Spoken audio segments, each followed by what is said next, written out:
Roshfooco watches and things. In the second part of our trilogy of Seiko diver lineage quick videos, today I'm going to bring you the Seiko 7002-700A. Again, just like in the previous video with the 7548, 7000, that instantly recognizable Seiko diver case.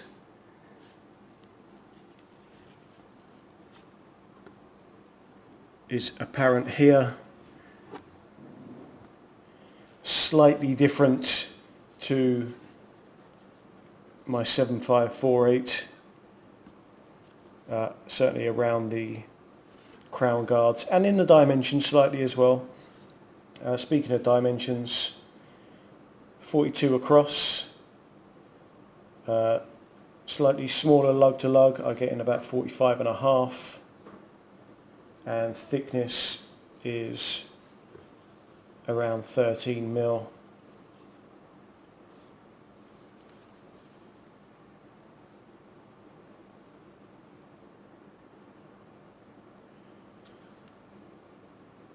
So as you can see from the sweep of the second hand, unlike the 7548, the 7002 is an automatic movement, and this really is the Forerunner to the SKX 007009.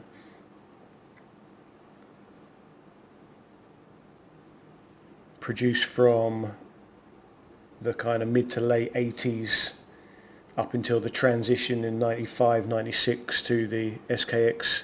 This one is from January 95, so fairly late. It's got the 7002 automatic mechanical movement, which, like its later brethren, the 7S26, is non-hacking, non-winding.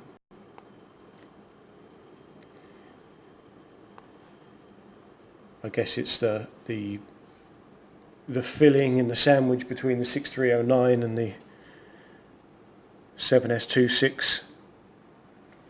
You will notice though that this is date only, not a day date, which is interesting.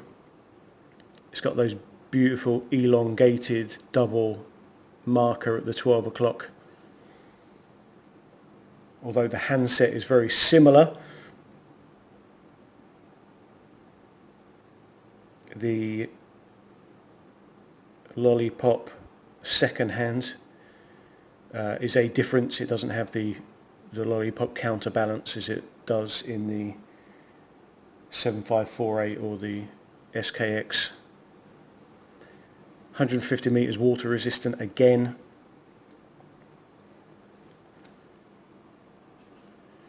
Bi-directional bezel.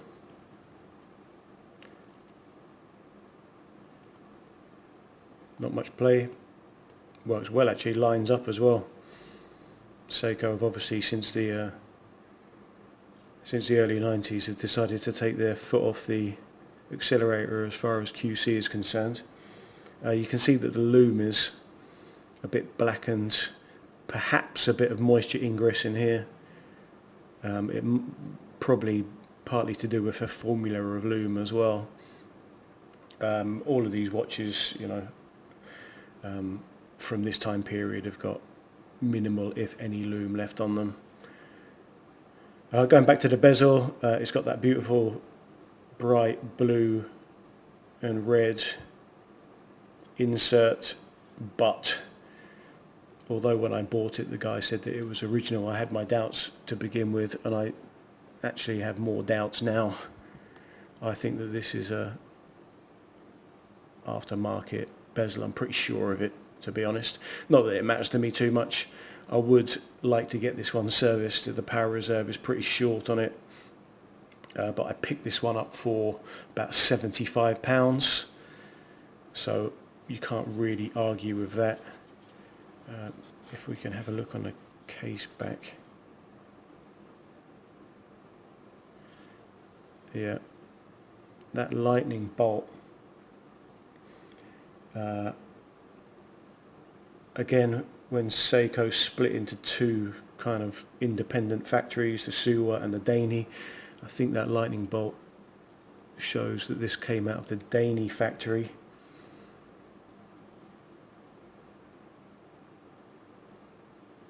Which is quite nice. Screw down case back, stainless steel, all that goodness. Yeah, this one does need a service, but it's a beauty. I even like the silver date wheel rather than the stark white. I really like it. Wrist shot coming up. There it is. 7-inch wrist. Just looking fabulous. Even though that is a aftermarket bezel, I'm 99.9% sure the blue and red does really look quite nice actually.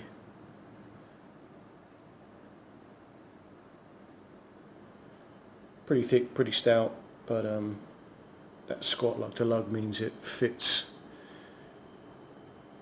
my wrist really, really well. Let's go and wrap up. So there they are together.